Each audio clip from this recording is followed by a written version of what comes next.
నమస్తే అండి. అందరూ ఎలా ఉన్నారు? బాగున్నారా? సో, ఈరోజైతే ఒక మంచి వీడియోతో మీ ముందుకు వచ్చేసాను. సో, అందరికీ తెలిసిన విషయమే. అదేంటంటే, మనకి సంవత్సరంలో దేవీ నవరాత్రులు చేసుకుంటాం ఫస్ట్. తర్వాత మనకు తెలిసిన తర్వాత, ఆ తర్వాత వినాయక చవితిలో నవరాత్రులు చేసుకొని వినాయకుడిని మనం నిమజ్జనం చేసుకుంటాం.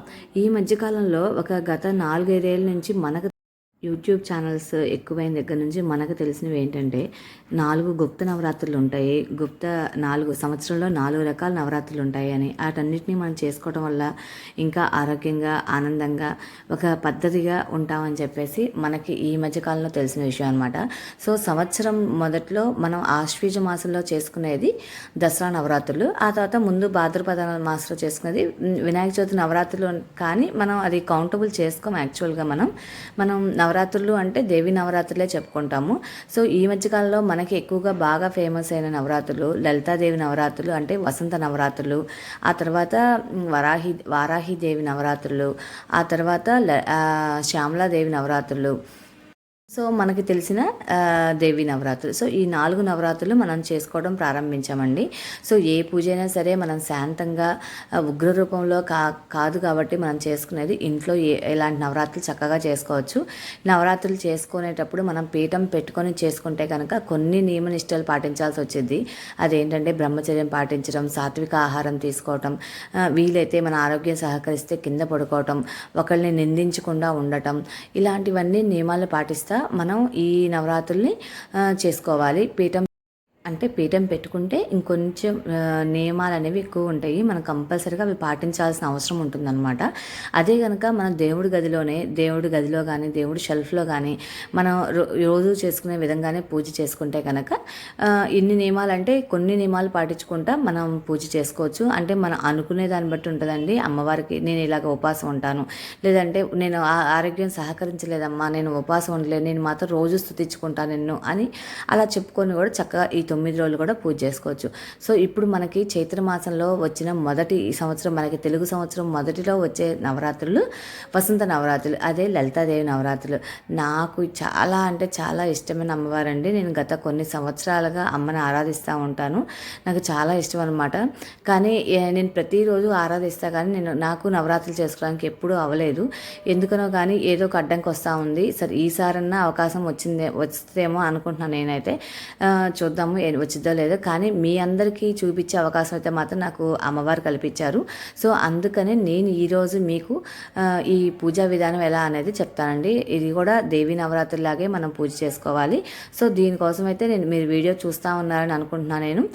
ముందుగా లలితాదేవి అమ్మవారి ఫోటో ఉంటుంది కదా, దానికి అమ్మవారు చిలుకను చెరుకు గడ పెట్టుకొని ఉంటారనమాట. అది లలితాదేవి అమ్మవారు. మనకి అమ్మవారి ఫోటో ఉంటే కనుక అది పెట్టుకోవచ్చు. ఒకవేళ లేకపోతే కనుక లక్ష్మీదేవి ఫోటో కానీ, లేదంటే కనకదుర్గమ్మ ఫోటో కానీ, ఇట్లా అమ్మవారి ఫోటో ఏదైనా సరే అమ్మలోనే లలితాదేవిని చూసుకుంటా మనం లలితాదేవిగా భావించుకొని పూజ చేసుకోవచ్చు అనమాట. తప్పేం లేదు.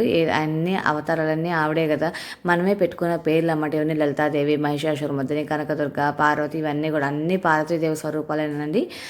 అన్నీ కూడా ఆ కాలాన్ని బట్టి మనకు అవతారాలన్నీ మారుతాయి అనమాట. అంతేను.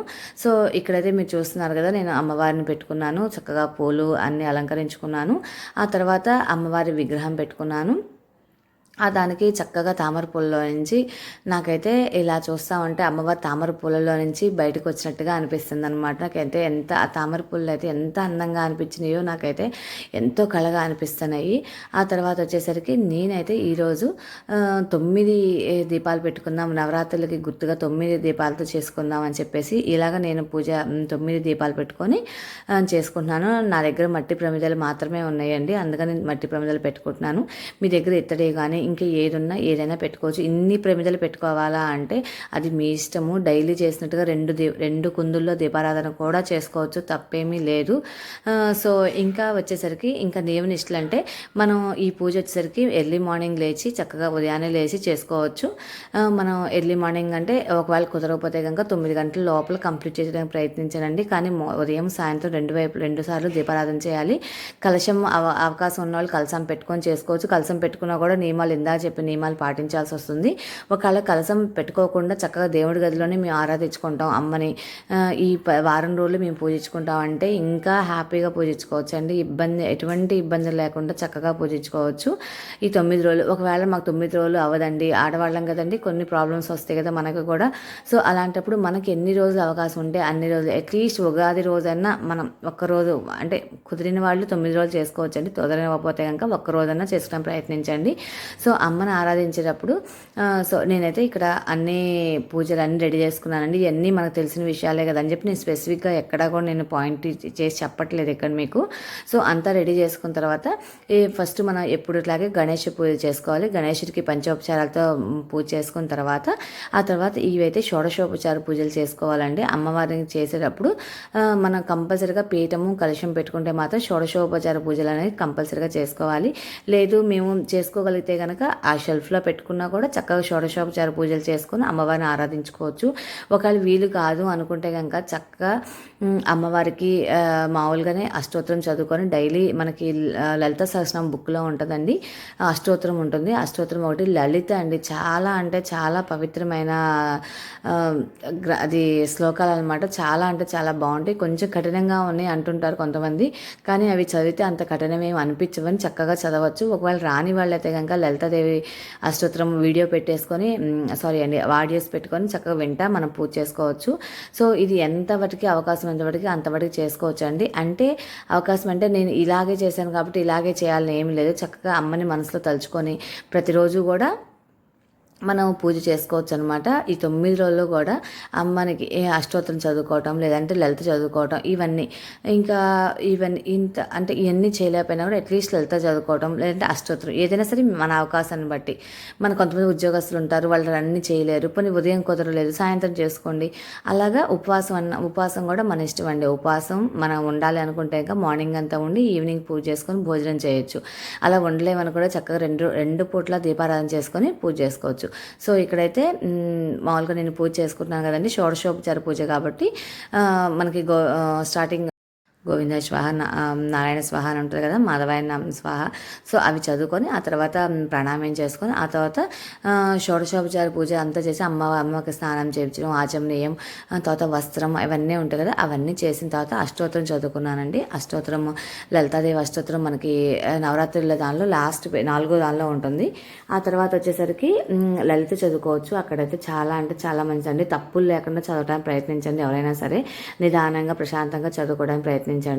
సో నేనైతే ఇక్కడ విశేషంగా గాజులతో, అమ్మవారికి గాజులు అంటే ఎంతో ఇష్టం కాబట్టి చిట్టి గాజులతో చేస్తున్నాను. ఇంక తర్వాత అందరికీ ప్రసాదం ఏం పెట్టాలని డౌట్ వస్తుందండి. మనం పెట్టగలిగితే ఇంకా ఒకరోజు దద్దోజనం, ఒకరోజు పులిహోర, ఒకరోజు గారెలు, ఒకరోజు పొంగలి, ఇట్లాగా అమ్మవారికి మనకి లలితా సహస్రనామంలోనే చెప్తారండి అమ్మవారికి ఏమి ఇష్టం అనేవన్నీ కూడా. సో దాంట్లో మనం ఏదైనా పెట్టచ్చు. మనం చేసుకోలేమమ్మా అనుకుంటే కనుక చక్కగా కొంచెం పాలు తీసుకొని పాలల్లో కొంచెం పటికి బెల్లము, ఒక్క యాలక్కాయ వేసి అమ్మవారికి ప్రసాదం సమర్పించండి. లేదంటే అరటిపళ్ళు, లేదంటే మన ఇంట్లో ఏది ఆ రోజు ఉంటే కనుక ఆ రోజు లలిత చదువుకుంటా కుంకుమ పూజ చేసుకోండి. చాలా అంటే చాలా మంచిది. ఆ కుంకుమ పూజ చేసిన తర్వాత అందరికీ డౌట్ వస్తే కుంకుమను ఏం చేయాలని కొంచెం మనం ఉంచుకొని రోజు ధరించడానికి ఉంచుకొని మిగతాది ఆ పూజ 9 రోజులు పూజ అయిపోయినంత ఎవరైనా మొత్తం పిలిచి కొంచెం కుంకుమ తాంబూలం ఇచ్చి దాంతోపాటు కుంకుమను కూడా ఇవ్వండి. అది చాలా మంచిది. మనం కుంకుమ ఇస్తే మనకి పసుపు కుంకుమలు అనేవి ఎక్కువ సౌభాగ్యం అనేది చాలా బాగా ఇస్తారన్నమాట అమ్మవారు. సో అందుకని అలా కూడా చేయొచ్చు. ఈ 9 రోజులు కూడా కొంచెం ఒకే సమయానికి పూజ చేయడానికి ప్రయత్నించాలి. మార్నింగ్ కానీ ఈవినింగ్ కానీ ఒక టైంలో పెట్టుకొని మనం పూజ చేస్తే మంచిదన్నమాట. ఒకవేళ ఎక్కడికైనా బయటకు వెళ్ళాల్సి వచ్చినా కూడా ఆ టైంకి ఇంటికి వచ్చి పూజ చేసుకున్నట్టుగా ప్రయత్నించండి. ఎవరైనా చేసుకోవాలి అనుకునే వాళ్ళైతే ఏమి చేసుకోలేము అనుకుంటే కనుక చక్కగా 2 పూట్ల అమ్మవారికి దీపారాధన చేసుకొని దండం పెట్టుకోండి. ఆ తర్వాత అమ్మవారి నవరాత్రులే కాకుండా ఈ 9 రోజులు కూడా చాలామంది రాముల వారిని పూజిస్తారు. ఉగాది రోజు నుంచి 9 రోజుల పాటు మనకు వచ్చే 9వ రోజు నవమి కాబట్టి ఈ 9 రోజులు కూడా చాలామంది రాముల వారి యొక్క స్తోత్రాలు, రాముని యొక్క రక్షా స్తోత్రం అని ఉంటుందండి, అవన్నీ చదువుకుంటూ ఉంటారు. మనకి ఏది వీలైతే అదండి, మనకి ఎంత మటుకి వీలైతే అంత మటుకి. సో అది కాకపోతే అమ్మవారి నవరాత్రులు లేదంటే శ్రీరామ నవరాత్రులు ఏదైనా చేసుకోవచ్చు. సో 9 రోజులు అయిపోయిన తర్వాత మన దగ్గర ఉన్న ఒక చీర కానీ లేదా ఒక జాకెట్ ముక్క కానీ అమ్మవారికి సమర్పించి ఆ చీర మనమే కట్టుకోవచ్చు. మాకు కాదు వేరే వాళ్ళకి ఇచ్చుకుంటామంటే కనుక ఇచ్చుకోవచ్చు, కానీ అమ్మవారికి ఇచ్చింది ఎప్పుడైనా సరే మనమే కట్టుకుంటే మంచిదని నా ఉద్దేశం అండి. కొంతమంది వేరే వాళ్ళకి కూడా పెట్టచ్చు అంటారు. సో అది మన ఇష్టం మీద ఆధారపడింది. ఒకవేళ ఆ టైంకి ఎవరైనా వచ్చి పెట్టాలి అనుకుంటే కనుక చక్కగా ఆ చీరను తీసుకెళ్ళి చీర కానీ అందరు చీర పెట్టాలని లేదండి, మళ్ళీ అది కూడా చెప్తున్నాను. ఎందుకంటే నేను చీర చూపిస్తున్నాను మీకు అని చెప్పేసి మీరు చీర అనుకోవద్దు, జాకెట్ ముక్కైనా పెట్టచ్చు. ఏమీ లేకపోతే చక్కగా తాంబూలం, రోజు కొంచెం తాంబూలం పెట్టేసిన ఆ తాంబూలమైనా అమ్మవారు స్వీకరిస్తారు. సో నేను ఎప్పుడు చెప్పేది పూజ అనేది మనం మనస్ఫూర్తిగా చేసుకోవాలి, ఏదో తుతు మంత్రంగా కాకుండా. ఆ ఉన్న 10 నిమిషాలు పూజ చేసినా ఆ 10 నిమిషాలు మన అమ్మ దగ్గర మనసు పెట్టేసి పూజ చేసుకునే ప్రయత్నించండి. సో మీ అందరూ కూడా అమ్మవారి అనుగ్రహం పొందాలి అని అనుకుంటున్నాను. సో ఎవరికి వీలైనంతగా వాళ్ళు చేసుకుంటారని నేనైతే ఆశిస్తున్నానండి మనస్ఫూర్తిగా. అందరూ బాగా చేసుకోండి. మీకు గనక నేను చెప్పిన విషయం కనుక నచ్చితే గనక, మీకు కనుక వీడియో నచ్చితే కనుక లైక్ చేయడం అయితే అస్సలు మర్చిపోద్దండి. మీకు నచ్చుతుంది అనుకుంటే కనుక షేర్ చేయండి.